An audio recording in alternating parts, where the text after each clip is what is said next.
Shalom, everybody. How y'all doing? Welcome back. Shalom, shalom, shalom. What up? What up? Welcome back to the next episode of Reading with SHILO. What up, everybody, man? I'm SHILO. Ready to dive into the sea of pages, man, that we have laid before us by Mr. Khaled, Izaac, man. The book of Patrice O'Neal. Part 7. Part 7, the book of Patrice O'Neal, man. Life doesn't get easier when you get a woman. Life doesn't get easier when you get a woman, man. Patrice O'Neal said. And I definitely believe him. I definitely believe him. Tired, bro. But we here. We here, ready to read something. Ready to dive into that and get to rowing.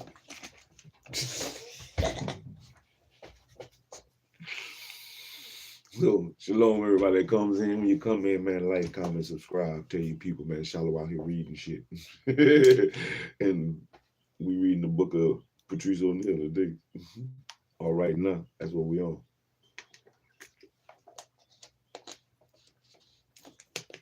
Out here, man. Out here. Now, and it's about to get cold. So I hope everybody prepared. I hope you prepared yourself for whatever's about to come your way. Got you some candles, flashlights, batteries, shit of that nature, blankets, warm weather shit. Prepare yourself. Prepare yourself. And we're going to prepare ourselves to get going. So we got a routine. We got a routine. We're going to work our body, work our mind, and work our body. I'm only asking you to do 25 things. 25 things. Whatever you can do. It don't matter. Whatever you can do. Do something. Do something, because something is better than nothing. And we're just trying to start the habit. We're trying to get a habit of doing something, in the habit of doing something. Anything is better than nothing. Make movements happen. Whether it's getting up and sitting down 25 times, just make something happen. You know, figure out what works for you, whatever your body can handle, and then keep doing it on a regular basis. And let's build it up, add to it until we get right. Yeah. So you figure out what them 25 things is for you to do, and I got my 25 things in mind already. I'm gonna try to do some shit. I ain't did them in a minute. Oh, but the plan is to succeed, because I have all that I need to succeed, and so do you. Oh Lord, this gonna test me. This one gonna test me right here. I know it is. It's gonna test me. But 25. I'm only doing 25 of these today. Oh man, only 25 of these. Because I know it's going to test me. Because I don't feel like doing nothing. Oh Lord, but I need to do something. And you need to do something. Shit, we all need to do something. Yeah, let's get it. 25 things, and then we'll go ahead and work our mind, and then we'll finish it off, man, with part 7 of the book of Patrice O'Neal by Mr. Khaled, Izaac. So let's go. I'm gonna do my 25 shit. I don't want to do 25. I do not want to do it. But we gonna do it. We gonna do it, baby. You do you. I'ma do me. You do you. I'ma do me. Oh man. Woo. All right, let's get it. Make sure my pants is ready, so I can get up. 25 things. 1, 2, 3, 4. Not as bad as I thought it was gonna be. 5, 6. Just trying to hand it to somebody. Who want it next? Here you go. 7. Come get it. 8. 9. Oh, good googly moogly. 10. Ooh, yeah, I feel it now. I'm just on 10. Get up. 11. Get up. 12. Whoo. Get up. Everything. Hand it to that boy. Who it is up there? Who want it? You gotta get it. Boy, ooh. Take that thing off my hands on that thing. Oh, shit. 17. We almost there. Come on. Let him take it off your hands. Hand it to him. What if that's your son? Get up there, son. Here you go. Yeah, that's the way to think. And what if I gotta save my son out of a hole? Here, get up there. Get up there. Get up there. I think that's about 20. 21, get up there. 22, get up there. Son, come on, son, you got it. Get up there. 23, 22, 22, I say 22. 23, get up there, son. 24, get up there, son. One more time, son. Get up there, son. 25, oh, shit. Oh, Lord. Oh, googly. Great Jesus Goose. I did 25 something. What that thing say? Shalom. I did my 25 things. Shit. Yeah, it got hard at the end. It got hard at the end. Put it back over there. But we worked our body. First step out the way. First step out the way. For sure, that's what it is. Welcome. All right, let's get to it. We worked our body. At least I worked mine. I hope you did yours. Worked our body, now it's time to work our mind. Let's work our mind. Part 7. Part 7 of the book of Patrice O'Neal. Based on the philosophy of Black Phillip by Khaled, Izaac.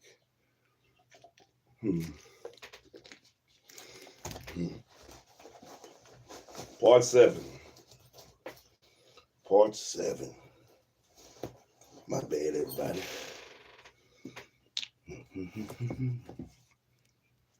All right, let's get it. Life doesn't get easier when you get a woman. Relationships are not built to make your life easier. A woman's love is conditional. She loves you based on what you do, not who you are. So stop thinking getting a girl is going to complete you or make shit smooth. It's a job. You have to work. And it's harder when you're carrying someone else's baggage. Patrice O'Neal. Patrice didn't sugarcoat the realities of relationships, especially marriage. He was clear. Life doesn't get easier when you bring a woman into it. It gets harder. This is a truth that many people, both men and women, fail to grasp. Most of us aren't taught that relationships come with serious responsibilities or obligations, and as a result, many people enter partnerships unprepared for the reality.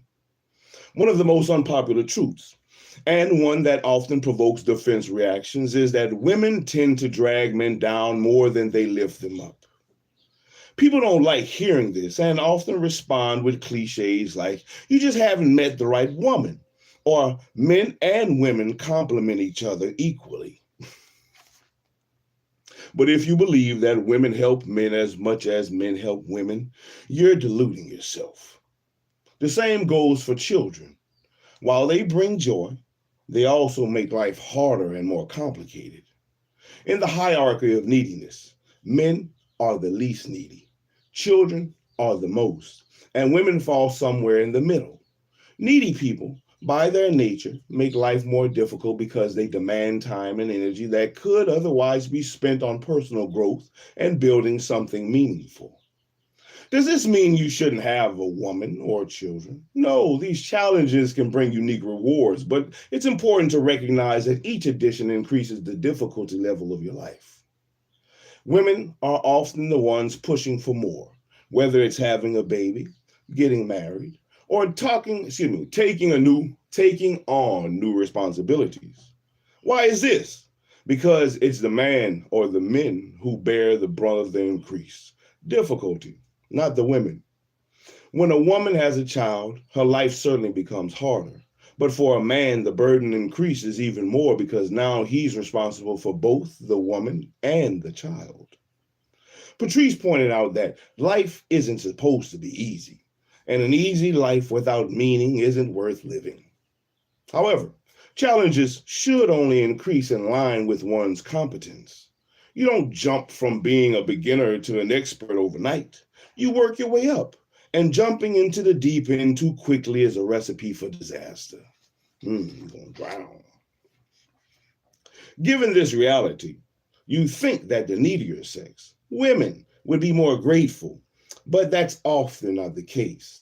It's more common to hear a man say, I'm lucky to have her, than to hear a woman express the same gratitude toward her man. Men need to realize that they are the prize in a relationship. The woman is there to complement you, not to be idolized. Women, though generally more desperate when single, are often less grateful when in a relationship. The key to a lasting relationship is a mutual appreciation, despite the disparity in burdens. If we accept that men and women are different, with men typically bearing more responsibilities, then it's not about fairness, but about gratitude and the willingness to endure the additional burdens. A man's life is a continuous series of mounting burdens. If he takes on more than he can handle, he will collapse under the weight. Given that men generally carry the heavier load, caring not only for children, but also for their wives who are often emotionally adolescent, they deserve the deepest gratitude. And women can make men better, not because they are an asset, but because they present a challenge. And when this challenge is healthy, it can moralize and inspire a man, giving him a sense of purpose, even if it makes his life harder. A good woman, in this sense, acts as a gracious cheerleader. Her beauty and support can transcend her neediness, invigorating him. Ooh, I can't wait to get up and do some shit.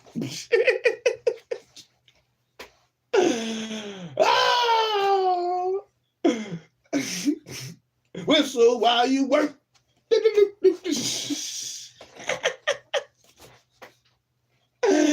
Work with vigor. Oh, I can't wait to go to work today.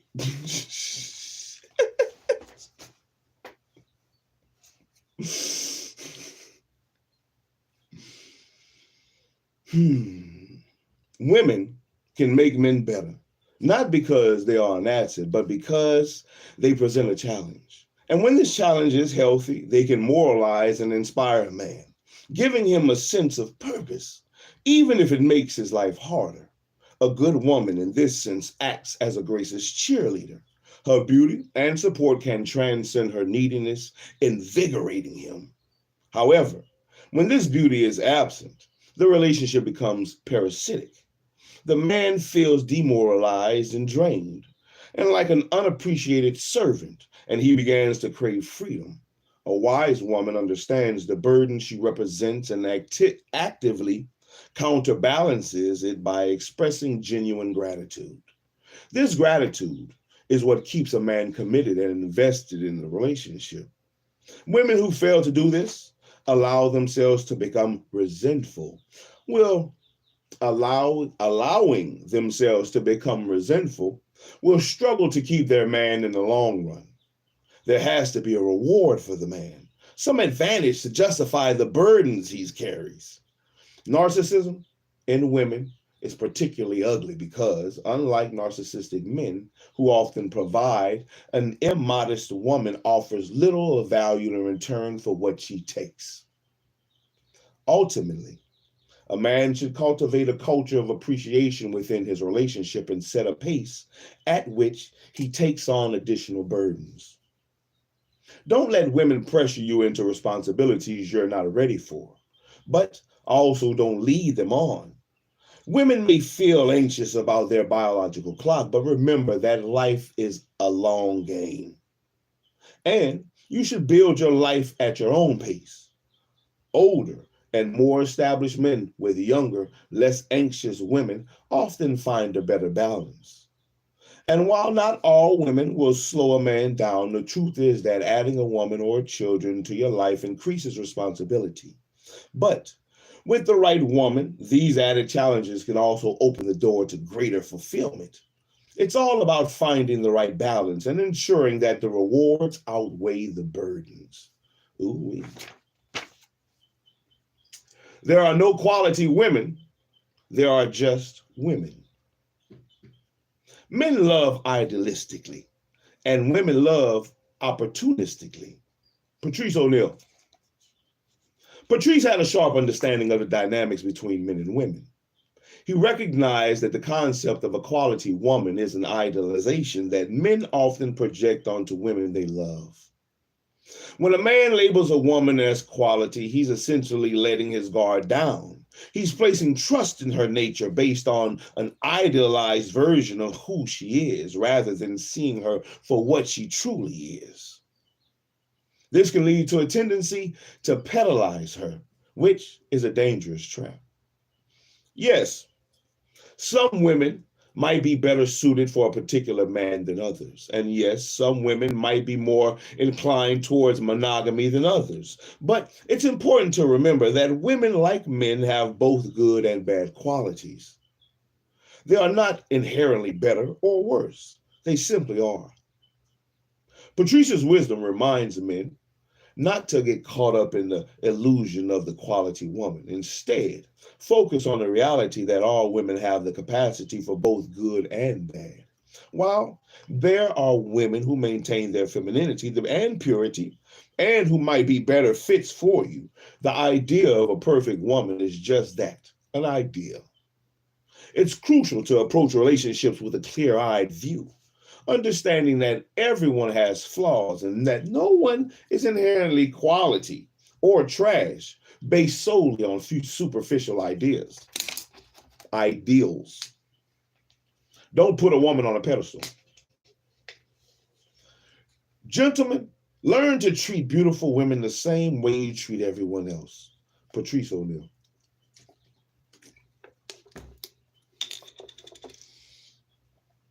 Patrice always emphasizes the importance of not pedestalizing women, especially beautiful ones. When you start treating a woman as if she's out of your league, you're setting yourself up for failure. You're essentially telling her through your actions that she's better than you, and that's a recipe for disaster. Women are turned off by men who idolize them. They find it unattractive and unworthy of respect. A friend once asked me what simping was, and I replied, observe the behavior of the average guy in the presence of a beautiful woman. The problem is that weak men have a tendency to subjugate themselves to women solely based on their looks. When you put a woman on a pedestal, you're broadcasting desperation, neediness, and obsession. This instinctively makes her think you don't usually have access to beautiful women, which is a major turnoff. Never let a woman's beauty cloud your judgment. Understand that no matter how stunning she is, there are countless others just like her. And physical beauty is never unique. If you only allow her looks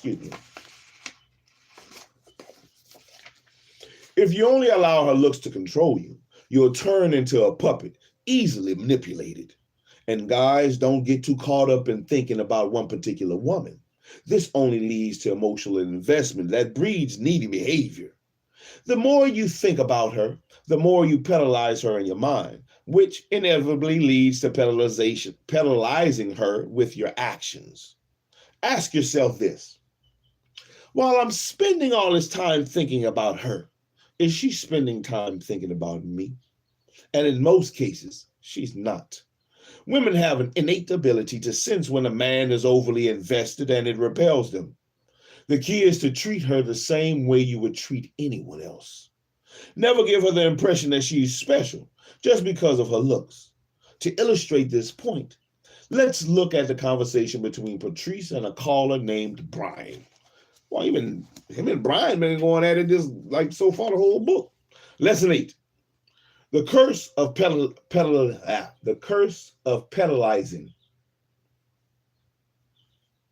Pedestalizing. There we go. The curse of pedestalizing. Patrice. Hey, Brian, what's going on? Brian. Hey, Patrice, I've got this problem. I call it curse. I have a lot of things going on, a good job. I own my home. I have a lot of stuff happening for me. But for some reason, I keep getting involved with these chicks who end up leaving me for their ex-boyfriends, guys with no jobs or nothing. Patrice. You want to know why? I'll tell you why. Because bums treat women like bums. Real bum guys bring women down to their level where they feel superior. You, on the other hand, put women on pedestals, and that's why they leave you. I can hear it in your voice right now. You don't have to treat them like shit, but you have to make them think you're better than them. Learn how to be an asshole. Ask any woman who their favorite boyfriend was, and she'll tell you he was an asshole. Not everyone can be a smooth asshole, but you have to find that balance. Woman number 2. There's something unattractive about a man who acts like he needs a woman indefinitely. I think that's unattractive to anyone. Like, I want you to want me, but not need me. Patrice. What she's saying in girl talk is, I want a guy that doesn't want me. Women naturally go after a man they admire, but once they get him, they look for ways to bring him down a notch. It's not malicious, it's just female nature.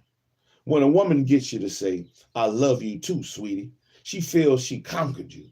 But the key is to keep her on her toes, never letting her feel like she's got you completely figured out. I done been in that position. I love you. Oh, I don't love you. Shit. Boy, look on their face. Hey, you love me for what? For what? What I did? Why you love me? I ain't even did shit. Well, you love me, huh? Woman 1.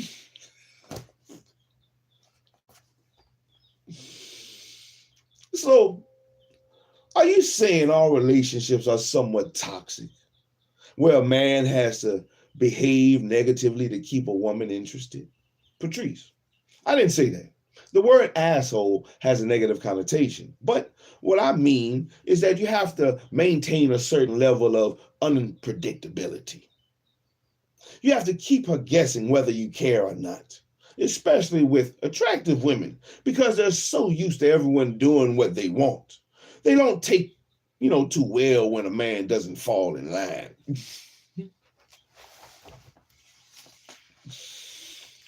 Key takeaways.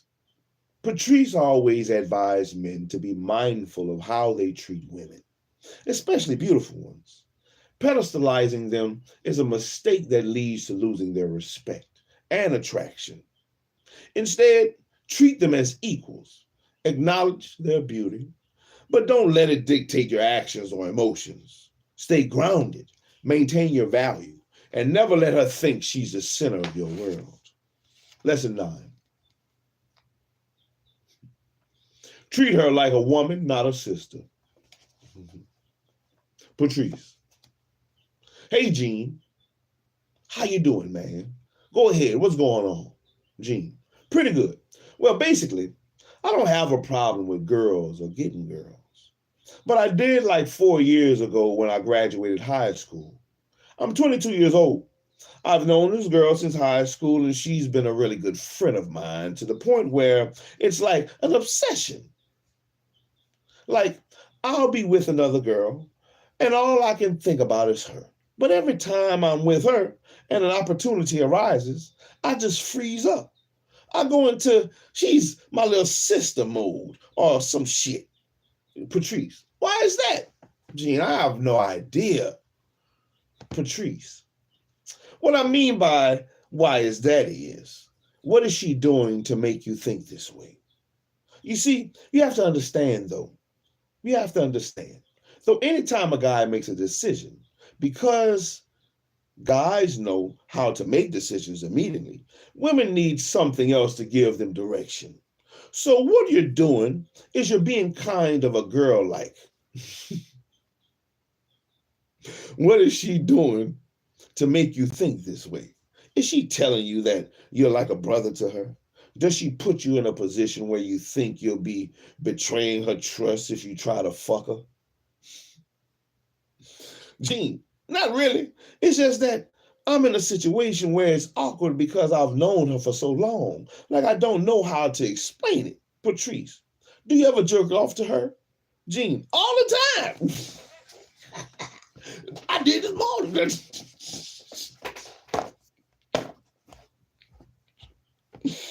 Patrice, damn it, man. So you're saying you're a confident kid. You get pussy, no problem.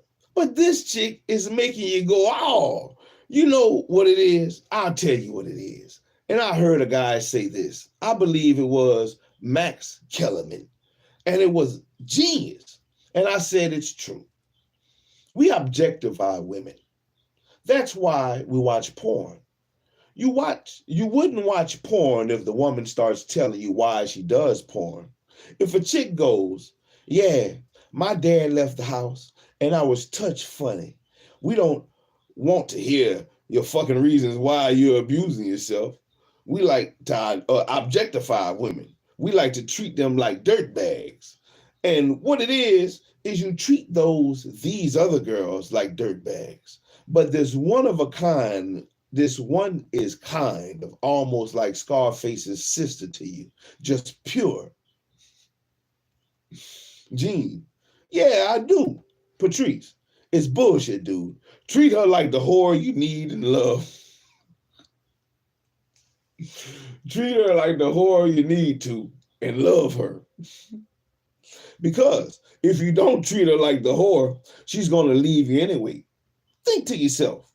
Think about some guy fucking her in her mouth, putting his balls all in her mouth, slapping her around and she's loving it, right?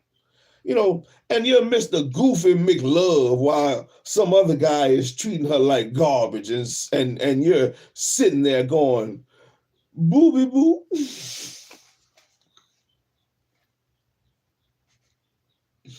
If a guy came to me and said, I fucked your girl, I'd be like, really? But did you choke?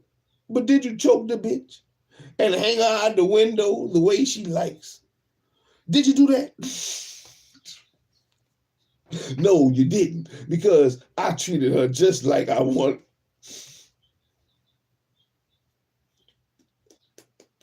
No, you didn't, because I treat her just like I would treat a whore. But the difference is, here's the payoff for her. I love her. So treat her like a whore. Just when was the last time you just got pussy?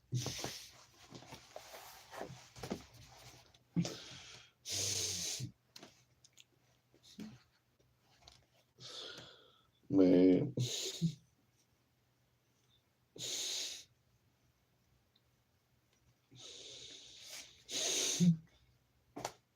Gene, 3 weeks ago, made me think about this one girl. I guess I'm slow or I'm old, and I didn't know what she meant. You know, never mind. Never mind. Gene, 3 weeks ago, Patrice, you fucked some other chick, right? And you fucked the shit out of her, right? Yeah. Patrice. And she loves you back because you fucked the shit out of her. And you treat her like you don't like her. When you're thinking about fucking and squeezing one out to this girl, are you thinking of love? Gene, that's the thing. Like, yeah, I imagine like this magical thing with other girls. It's not, I imagine this magical thing. And with other girls, it's not like that. I'm just trying to get some pussy. Patrice. And those girls love you. And you don't give a shit because you're fucking them with horror. Gene, listen, you have some kind of love fetish that makes you think you can't fuck the girl you love. Like you can fuck these whores. And let me tell you something. To be in a happy relationship, you have to either whore your girl up or whore her down. I had to whore my girl down. After you get over this love phase, you're going to be like, I wish she could lick the rim of my asshole. Hell no. Dude, don't worry about it. When you fuck her like the young soldier you are. All right? Thanks, man. Key takeaway. Don't idolize a woman so much that you forget how to treat her like a real person. If you start viewing her as something pure and untouchable, you're not only setting yourself up for failure, but also robbing her of a chance to be seen as her true self or seen as she truly is. As Patrice said, treat her like the whore you need to and love her. It's about balance. Respect her, love her, but don't let your idolization get in the way of the raw reality of who she is. The power of commanding respect in relationships.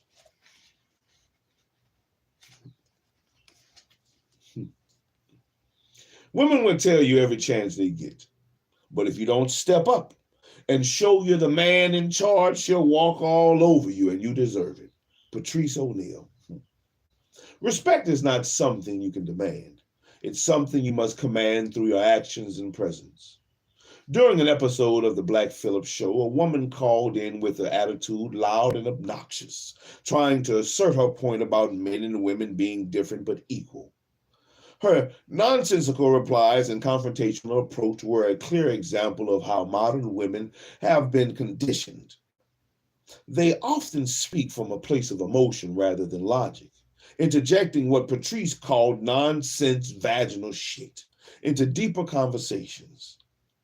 The way this woman spoke to Patrice, despite not knowing him personally, highlighted a significant issue.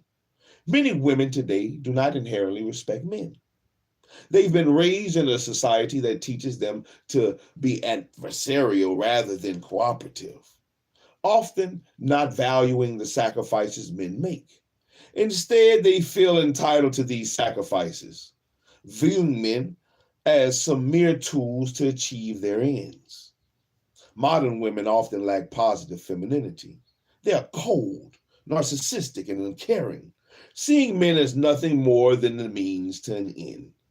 And respect in their eyes is something a man must earn by proving his masculinity, but only after they've tried and failed to outmasculine him. This means that as a man, you need to be dominant enough to command respect and set boundaries. If you're not a dominant personality, your woman will never truly respect you, even if she's married to you.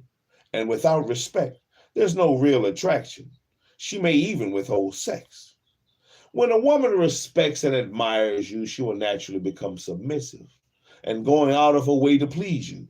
This is the highest form of love she can offer.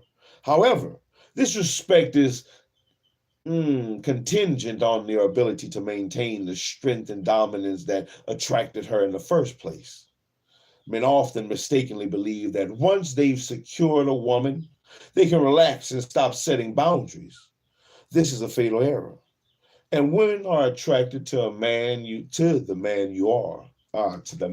you were, when they first met you. The strong, assertive, confident man. If you allow her to fix you, changing who you are, she will eventually lose respect for you, and with it, her attraction. True passion from a woman comes when she knows you can easily walk away. Her greatest fear is losing a man who is a great catch. A man will only leave if she believes it will destroy you. And respect is rooted in the realization of boundaries. And if you can't command it, you cannot attract love. Without respect, a woman will ignore and abuse you. She needs to fear losing you just enough to respect you. No more, no less. For without respect, she cannot follow you. And a relationship without respect is doomed to fail. Respect yourself more than you want to fuck. Respect yourself more than you want to fuck. Man.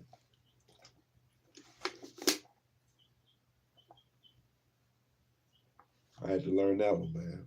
I had to learn that one. Respect yourself more than you want to fuck. Your dick is not your friend, man.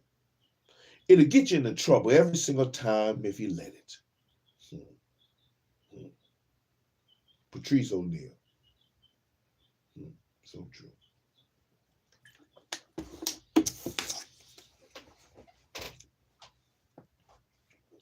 Sexual attraction holds power when a man lets his desires take control. To avoid this, practice self-control and don't let lust dictate your decisions. A woman's behavior towards her man directly reflects how much she values and respects him. The truth is, if she doesn't respect him, she can't truly value him. When you see a woman publicly treating a man poorly, he's allowing it. If he's taking more from your life than she's giving, you're better off alone. Let's go off relationships. Let go of relationships that steal your peace of mind. Chasing after sex at the cost of your self-respect isn't worth it, especially when there's easier alternatives like internet porn and prostitutes. Though I'm not recommending either, the point is there are limits, and it's crucial to recognize when you're crossing them. In regards to watching porn and masturbation, by the way, it's not about being horny. It's often a coping mechanism for stress and anxiety. Don't allow a woman to treat you like crap. If you don't cut her off after repeated disrespect, it shows you don't respect yourself. Respect yourself more than you want to sleep with her, and you won't tolerate her nonsense. Where's my highlighter?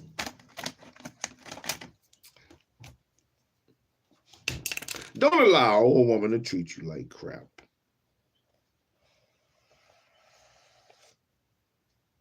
If you don't cut off after repeated disrespect, it shows you don't respect yourself.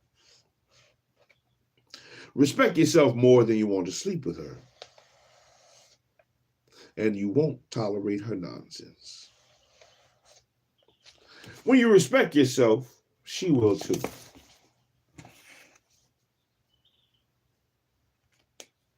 I don't know about the last part, but the first part is true regardless. I don't believe it dictates her respect, but you need to respect yourself regardless. And if she still doesn't, tell her to get the hell out. That's how you win. How do you find the right woman? Remember, all women are a blend of both good and bad. Patrice O'Neal. Finding the right woman is not about searching for perfection. It's about finding someone who aligns with your purpose, your vision, and character.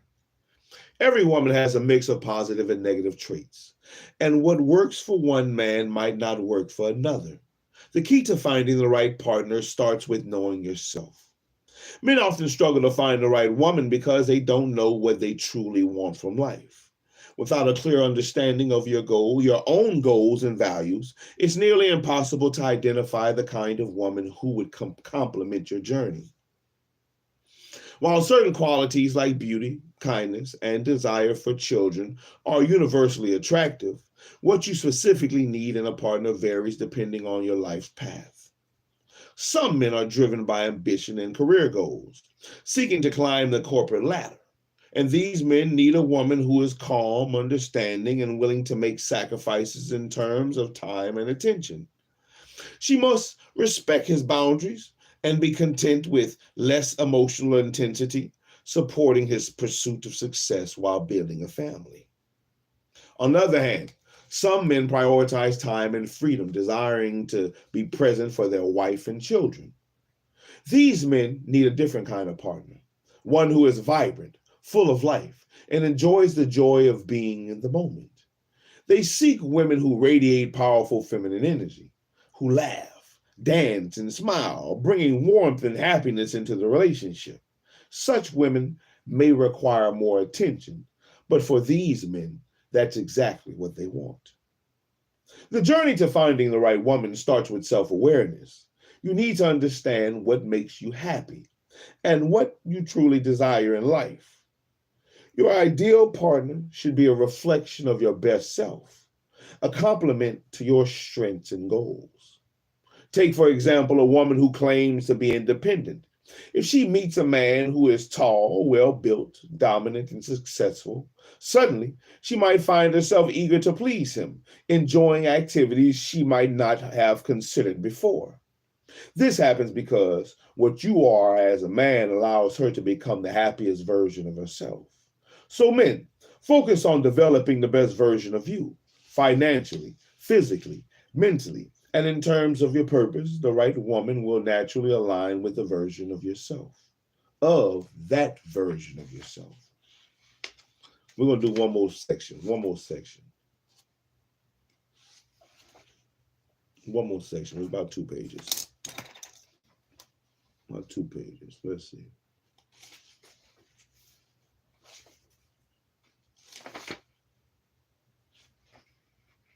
We'll see.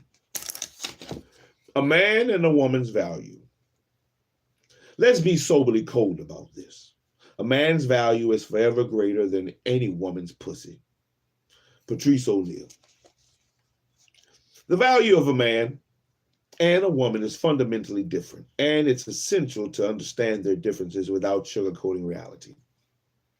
A man's value lies in his labor, skills, and his place in the societal hierarchy, in the social hierarchy, excuse me. This value typically increases over time as he gains more experience, resources, and wisdom. Conversely, a woman's initial value to a man is largely superficial, centered around her physical appearance, youth, fertility, and sex appeal. These qualities, however, diminish with age. It is a harsh truth, but women's beauty and sexual appeal depreciate year by year, which is why the beauty industry is a multi-billion dollar juggernaut.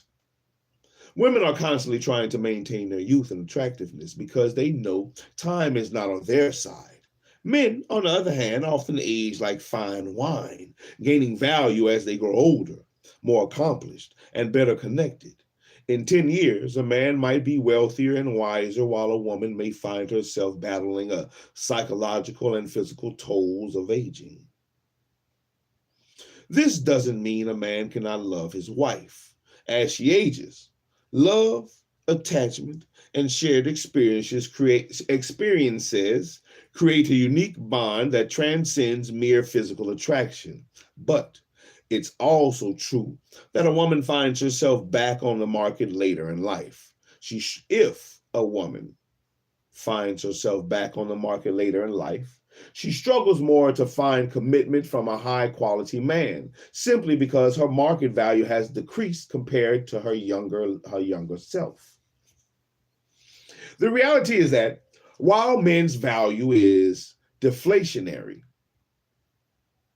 like an investment that grows over time, women's value is inflationary, decreasing with age.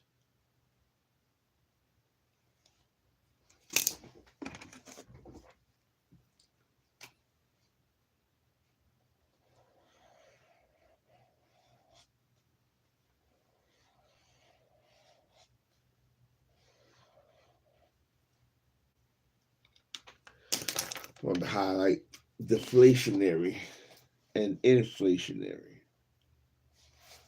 Deflationary, inflationary. Grows over time, decreases with age. For a woman to secure a prosperous future, she must leverage her youth wisely. Denying these biological realities only leads to missed opportunities. Men should take comfort in knowing that as they age, their value typically increases. But remember, your value should be given out of desire, never expectation. Men often have the innate desire to care for and protect women. But this drive this drive shouldn't apply to every woman indiscriminately. You're not responsible for saving every woman from herself. Women will exploit a man's savior complex if he's not discerning. Your resources and protection should be reserved for those who are genuinely worthy of it, such as a wife or a partner in mutually beneficial long-term relationship. In summary, as a man, focus on building your value through skills, resources, and social standing. The older you get, the easier it becomes to navigate relationships, while the dynamics become more challenging for women. Understand this truth, work hard, and let your value naturally rise with time.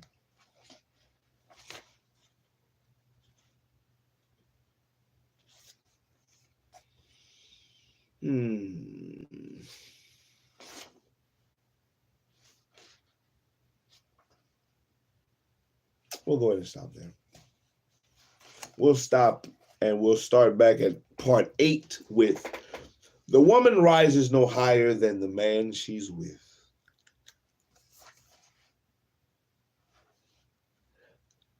A woman rises no higher than the man she's with.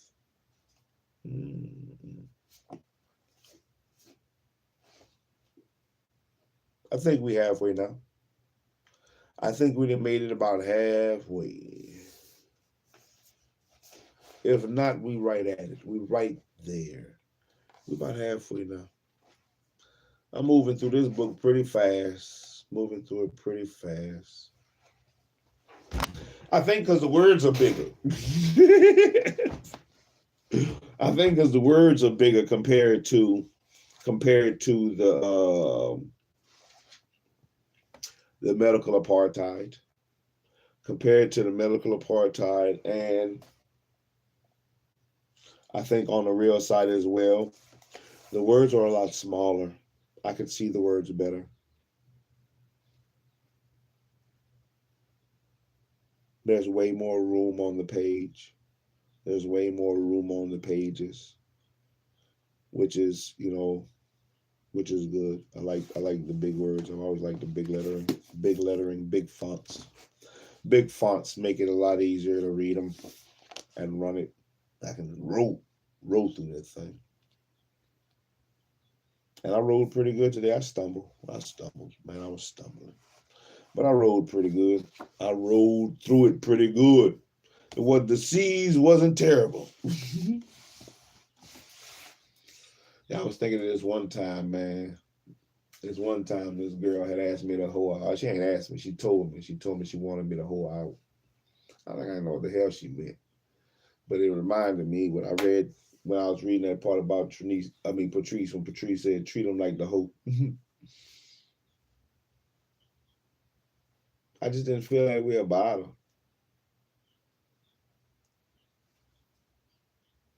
I had that idea, I wasn't looking at women like, they have, I always know they did, but I guess the pedestalization was still there, even though I didn't feel like I was doing it. I guess the fact that I didn't want,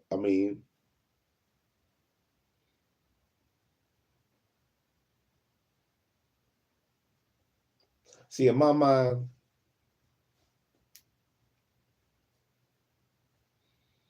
if I put you in a category, if I have put a woman in a category, it's hard for me to get out of that. If you're a hoe, that's where you're gonna stay. If I consider you that, that's where you stay. It's hard to pull you out of that. It's hard to pull you out of that. If that's how I looked at you, if that's how I engage with you, if that's how I'd ever engage with you, it's hard to pull you out of that.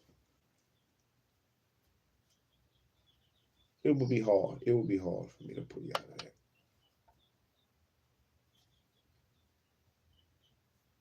Even in the times when my marriages, I had to look at the women differently in order even really to be in the marriage. It had to be approached differently. I couldn't, in my mind, I couldn't approach them the way I would approach a woman who I considered a hoe. I couldn't approach them like that. And they couldn't be treated like that. But I got better treatment from the hoes. Like he said, I got better treatment from the hoes. When I had the hoes, I got better treatment. Hey.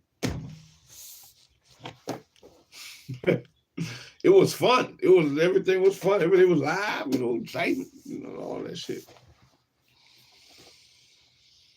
But when I was being, I was straight up with the hoes too. It was just different. It was just different. I didn't want to marry a hoe. Can't bring a hoe to my mom, around my people. She a hoe. I got to worry about a hoe being a hoe. She might sleep with my brother. She a hoe. She sleep with everybody. We have fun. She sleep with everybody though. I know she sleep with everybody. I know her. She a hoe. She cute as shit. She cool people though. But she a hoe.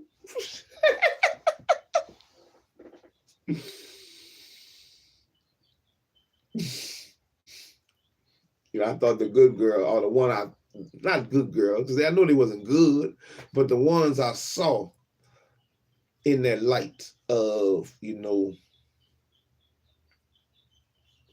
she was above the hoe.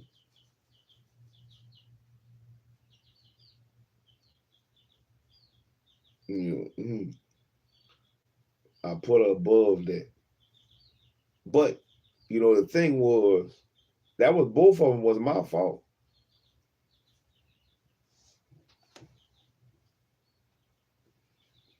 Because they told me what they was. The first one I didn't listen to. I heard it, but I didn't listen. I was too. Oh, she loved me. Not me, she loved me. I'm different. Oh.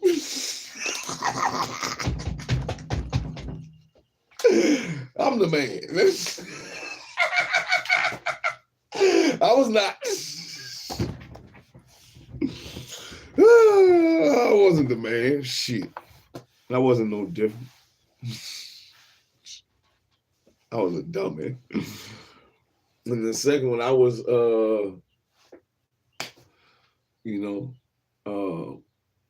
I believed in the new creature in Christ. I thought the new creature in Christ would be different. It wasn't. Creature wasn't that new.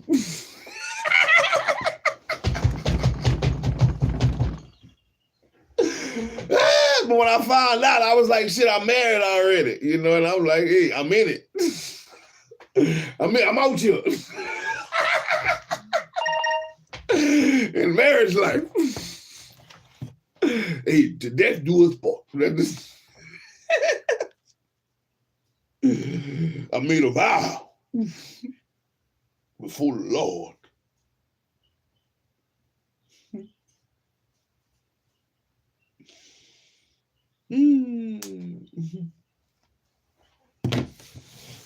Yeah. In my, if it wasn't for that, Waiting for that, I probably would have known that thing. When you know it.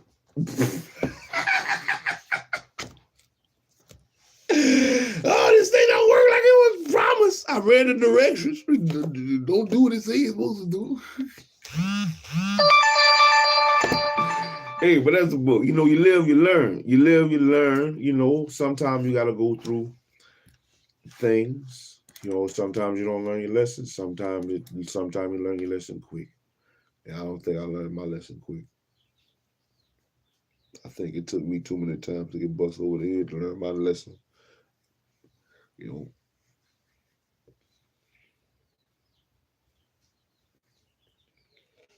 Shit, I hope I learned my lesson. I hope I've learned whatever lessons I've needed to learn. Shit.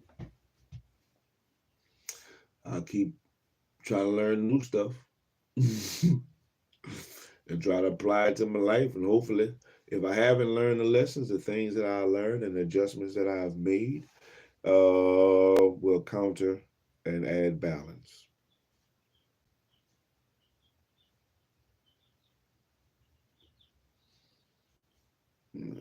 But time will tell it all. But anyway, let's work our body one more time. We worked our body first. We worked our mind with the book of Patrice O'Neal, the sea of pages that Mr. Khaled Izaac has laid before us. And let's work our body one last time, and then we're going to get out of here, man. The sun about to. It's coming up. Somebody to come up. Man, 25 things.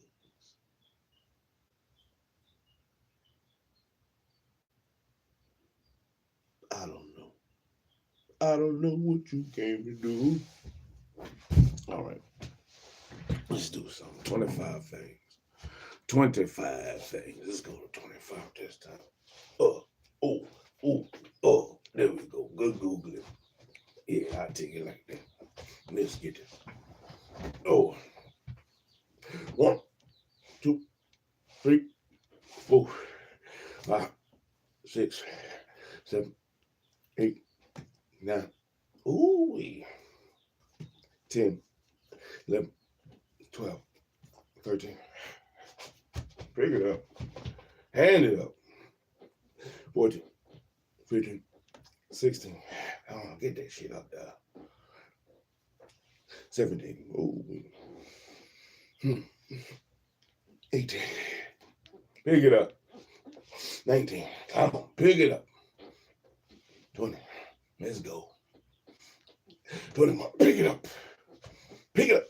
22. 23. Come on. A couple more. Pick it up. 24. One more. 25. Oh, we did that thing. I'm in there. I did my 25, man. I hope you did 25 somethings. 25 somethings. Get off your ass. Get off your lazy ass and do 25 somethings, damn it. 25 somethings. Increase your habit. Build your habit. Build a better habit. Start to build a habit. Start to build a better habit. They say it takes about 30 days, something like that. 30 days to build a habit. I definitely have been trying this routine for about 30 days, over 30 days. You know, I've definitely increased in some of the stuff I've done, which means I'm getting better. Reading definitely has gotten better, and reading definitely is more. I'm being more. I think this is about the best time right here to read. Early, especially for me, early when I'm up. My children sleep. Children sleeping. I'm out here in my thoughts. Let me read. I'll read. But anyway, this has been part 7. Part 7 of the book. Part 7 of Reading with SHILO. With the book of Patrice O'Neal, The Philosophy of Black Philip. Man, we're gonna keep pushing. We're gonna come back next time. We're gonna come back next time with part 8. Part 8. They don't have no chapters in here. It just got these little sections. Little sections. Well, I stop on the main section. It's not really chapters. Which I'm not tripping on. I'm not tripping on it. We are on page 154. 154. Man, I got there quick. In my mind, it's quick. To them speed readers, that boy reading slow.